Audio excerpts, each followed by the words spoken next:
দেশের মুসলিমরা বলতেছে বিজেপি নাকি সেখানে আন্দোলনে রেপ করতেছে, অথচ সেখানকার আন্দোলন থেকে কিছু বোঝা যাচ্ছে না। ভারতের দিল্লিতে যন্তর মন্তর নামক একটা জায়গায় সেখানকার স্টুডেন্টসরা ভারতের যে মেডিকেল পরীক্ষা, যেটা জাতীয় পরীক্ষা নিট, সেটা প্রশ্ন ফাঁস কেন হয়েছে তার জন্য জবাবদিহিতা চাইতে প্রথমে প্রোটেস্ট শুরু করে স্টুডেন্টরা, এবং প্রধান বিচারপতি যখন তাদেরকে তেলাপোকার সাথে তুলনা করে তখন একটা পার্টি ফর্ম হয় ভার্চুয়ালি, নাম ককরোচ জনতা পার্টি, এবং সেই ককরোচ জনতা পার্টি বর্তমানে যন্তর মন্তরে আপনার তারা প্রোটেস্টে আছে। এবং সেখানে তারা যে বর্তমান শিক্ষামন্ত্রী ধর্মেন্দ্র প্রধানের যে আপনার পদত্যাগ চাইতেছে। তো এটা ভারতের ইন্টারনাল ইস্যু। এখন পর্যন্ত কোনো কোলাটারাল ড্যামেজ হিসাবে মানে কোনো হতাহতের কোনো খবর নাই। পুলিশ লাঠিচার্জ করছে, তখন শিক্ষার্থীরা সংসদ ভবনে ঢুকতে নিছিল, তখন এইটুকু জাস্ট করেছে, এবং বলা হইতেছে এটা নাকি গণ আন্দোলনে পরিণত হইতেছে, নট গণ অভ্যুত্থান, গণ আন্দোলন। কারণ ভারত তো একটা ফেডারেল একটা স্ট্রাকচার, তো সেখানে গণ অভ্যুত্থান হওয়াটা এত ইজি না। এই ভারতের ইস্যুটা নিয়ে বারবার বাংলাদেশে গুজব ছড়ানো হইতেছে এবং বাংলাদেশের হিন্দুদেরকে ক্রমাগত পোক করা হইতেছে। এখন যদি মোদির পতন না হয় তাহলে কি তোদের আব্বা হয়ে যাব মোদি?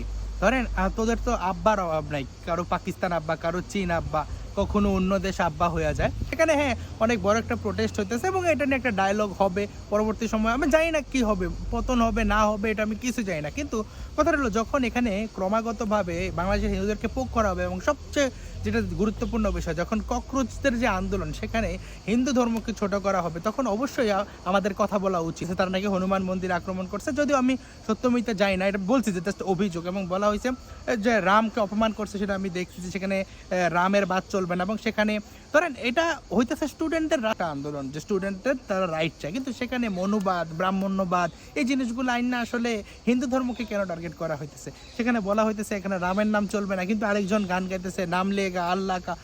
বিজেপি রাম নাম নিয়ে রাজনীতি করতে পারে, ওকে ফাইন, কিন্তু বিজেপির কারণে যে এটা সমগ্র হিন্দু সম্প্রদায় বিজেপির রাজনীতি করে এমনও না। যেমন কংগ্রেস আছে, তারাও কিন্তু হিন্দু। তো ওইখানের যারা ভারতের রাষ্ট্রবাদী আছে তারা তো অবশ্যই ব্যাপারটাকে ভালোভাবে নেবে না। কি তোরা তো বাংলাদেশের হিন্দুদেরকে কথায় কথায় মানে মালাউন ছাড়া কথা বলিস না, যে মালাউন মালাউন। তো একটা সংখ্যাগরিষ্ঠ মালাউন দেশের ভালোর জন্য তোরা এত ভালো হয়ে গেছোস যে তোরা চাইছোস যে মোদির পদত্যাগ হোক, আন্দোলন দীর্ঘজীবী হোক, ইনকিলাব জিন্দাবাদ। মানে তোমরা সেখানকার যে যারা হিন্দু আছে, বাংলাদেশের হিন্দুদেরকে মালাউন বললে ওরাও তো মালাউন, তো তাদের একটা সংখ্যাগরিষ্ঠ মালাউন দেশের তোমরা ভালো কামনা করতেছো না, এটা সবাই বোঝে না।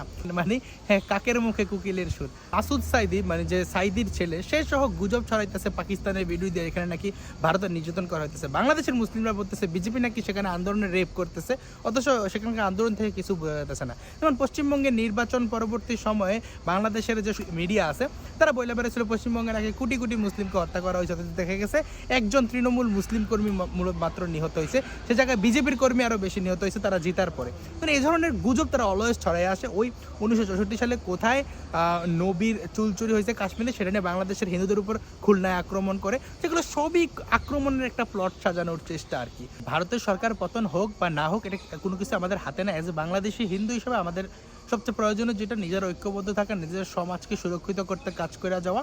বাংলাদেশ হিন্দুদের কোনো স্ট্যান্ড বা কোনো কিছুতেই ওই আন্দোলন প্রভাবিত হবে না, নাও হবে না। জাস্ট এটাতে বাংলাদেশের কিছু মৌলবাদী চক্র হিন্দু সম্প্রদায়কে পোকিং করে তাদেরকে আক্রমণের চেষ্টা চলতেছে। ধন্যবাদ সবাইকে, সে ব্যাপারে সবাই সতর্ক থাকবেন। ভিডিও ভালো লাগলে লাইক কমেন্ট শেয়ার করে পাশে থাকতে পারেন।